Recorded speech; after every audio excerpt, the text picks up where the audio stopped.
Hello बच्चों, मैं अविनाश सिंह आप सभी लोगों के सामने आज क्लास 10th फिजिक्स चैप्टर 1 का पार्ट 2 वीडियो लेकर के आ रहा हूं, जिसमें हम आप लोगों को ये बताएंगे कि किसी भी गोलीय दर्पण में वस्तु को ध्रुव और फोकस के बीच रखेंगे। ध्रुव और फोकस के बीच कहने का मतलब कि P और F के अगर बीच वस्तु को रखा जाता है तो उसका प्रतिबिंब कैसा बनेगा। तो कभी भी अगर हम वस्तु को P और F के बीच रखेंगे तो हमारा जो प्रतिबिंब है वो काल्पनिक प्राप्त होता है, या इसी को क्वेश्चन बदल के रूप में दे सकता है कि काल्पनिक प्रतिबिंब प्राप्त करने के लिए वस्तु को कहाँ रखा जाना चाहिए या कहाँ रखते हैं, तो उसका आंसर होगा P और F के बीच में। ठीक, अब है कि अगर हम गोलीय दर्पण में वस्तु को P और F के बीच में रखेंगे तो प्रतिबिंब बनेगा कहाँ, तो दर्पण के पीछे प्रतिबिंब बनेगा और बड़ा आकार का बनेगा और इसका प्रकृति जो है काल्पनिक और सीधा बनेगा। ठीक, उसके बाद अब हम आगे बढ़ते हैं। बोला क्या है कि जब वस्तु को फोकस पर रखा जाता है, जब वस्तु को फोकस पर रखा जाता है यानी एक पे वस्तु को रखेंगे तो उसका प्रतिबिंब कहाँ बनेगा, तो प्रतिबिंब बनेगा अनंत पे। ठीक ना, जब वस्तु को फोकस पे रखेंगे इसका प्रतिबिंब अनंत पे बनेगा और बड़ा बनेगा। कैसा बनेगा, बड़ा बनेगा और कैसा बनेगा, वास्तविक बनेगा।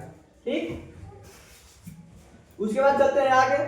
तीसरा नंबर दिया गया है कि वस्तु और वक्रता केंद्र के बीच, वस्तु को फोकस और वक्रता केंद्र के बीच रखेंगे तो प्रतिबिंब कहाँ बनेगा, तो वस्तु को फोकस और वक्रता केंद्र के बीच रखेंगे यानी ये हो गया वक्रता केंद्र और ये हो गया फोकस, इसके बीच में वस्तु को रखते हैं तो इसका प्रतिबिंब जो है हम देख पा रहे हैं कि यहाँ अनंत पे बनता है और कैसा बनता है, अनंत और वक्रता केंद्र के बीच में बनता है।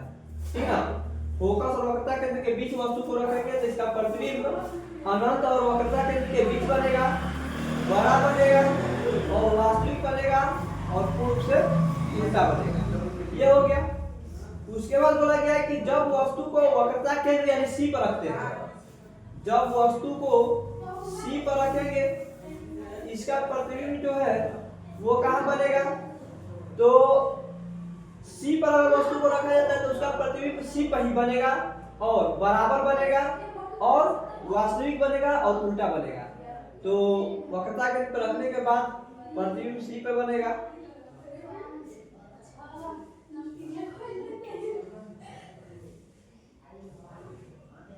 ठीक है, C पे बनेगा। उसके बाद बताया गया है कैसा बनेगा, तो इसका प्रकृति जो बराबर बनेगा, वास्तविक बनेगा और उल्टा बनेगा। चलिए आगे चलते हैं। अब बोला गया है कि जब वस्तु को वक्रता केंद्र यानी C और अनंत के बीच रखा जाता है तो प्रतिबिंब बनेगा C और F के बीच में, छोटा बनेगा, वास्तविक बनेगा, उल्टा बनेगा। ठीक, चलते हैं आगे। अब बताया गया कि जब वस्तु को अनंत पर रखा गया हो, वस्तु को अनंत पर रखेंगे तो प्रतिबिंब जो है फोकस पे बनेगा। कहाँ बनेगा, फोकस पे बनेगा,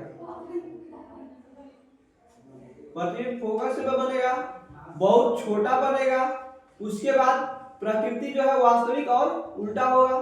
अब बोला गया है कि पीएफ के बीच स्थिति छोड़कर सबसे वास्तविक उल्टा प्रतिबिंब बनेगा। बताया गया है कि वस्तु को P और F के बीच वाली स्थिति को छोड़ करके बाकी जितना भी प्रतिबिंब बनता है अवतल दर्पण में सब वास्तविक और उल्टा बनता है। कहेंगे कि अधिकतर गोलीय दर्पण में अवतल दर्पण जो होता है उसमें बनने वाला प्रतिबिंब वास्तविक और उल्टा होते हैं। चलिए अब हम लोग चलेंगे कि उत्तल दर्पण में प्रतिबिंब की जो स्थिति होती है वो कैसी होती है।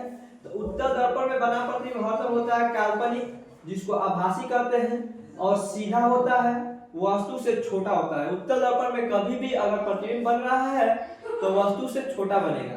अगर हम आप लोगों से ये बोलते हैं कि या क्वेश्चन में ऑब्जेक्टिव करके पूछ लेता है कि ऐसा दर्पण के नाम बताइए जिसमें हमेशा छोटा प्रतिबिंब बनता है, तो उसका आंसर हो जाएगा उत्तल दर्पण। उत्तल दर्पण में प्रतिबिंब वस्तु से हमेशा छोटा होता है, सीधा बनता है, काल्पनिक बनता है और आभासी बनता है। ठीक, इसके आगे हम लोग चलेंगे चिन्ह परिपाटी क्या होता है। तो चिन्ह परिपाटी बताया गया है कि किसी भी दर्पण में चिन्ह जो लगता है प्लस माइनस, वो चिन्ह परिपाटी के जरिए ही होता है। बताया गया है कि किसी भी दर्पण के बाईं तरफ माइनस होता है और दाईं तरफ प्लस होता है, ठीक ना। उसके बाद बताया गया कि आवर्धन किसे कहते हैं। तब प्रतिबिंब की ऊंचाई और वस्तु की ऊंचाई के अनुपात को आवर्धन कहा जाता है। प्रतिबिंब की ऊंचाई और वस्तु की ऊंचाई के अनुपात को ही आवर्धन कहते हैं। और आवर्धन बराबर एक फॉर्मूला भी होता है, प्रतिबिंब की ऊंचाई या बटे वस्तु की ऊंचाई। प्रतिबिंब को ऊंचाई को h1 से और वस्तु की ऊंचाई को h2 से सूचित किया जाता है और इसका फॉर्मूला होता है m बराबर माइनस v/u। ठीक, और आवर्धन जो होता है इसका कोई एसआई मात्रक नहीं होता है, इसलिए आवर्धन को मात्रक विहीन कहा जाता है। कोई इसका एसआई मात्रक नहीं होता, इसलिए मात्रक विहीन कहा गया है। अब हम लोग पढ़ेंगे अवतल दर्पण का उपयोग। अवतल दर्पण का उपयोग कहाँ कहाँ किया जाता है। ठीक, तो हम लोग जानेंगे कि सबसे पहले अवतल दर्पण का उपयोग सर्च लाइट के रूप में किया जाता है, उसके बाद दाढ़ी बनाने के रूप में किया जाता है, उसके बाद डॉक्टर के द्वारा रोगियों का आंख, नाक, मुंह, कान की जांच करने के लिए किया जाता है, या सौर भट्टी या सौर कुकर या गाड़ियों के हेडलाइट के रूप में किया जाता है।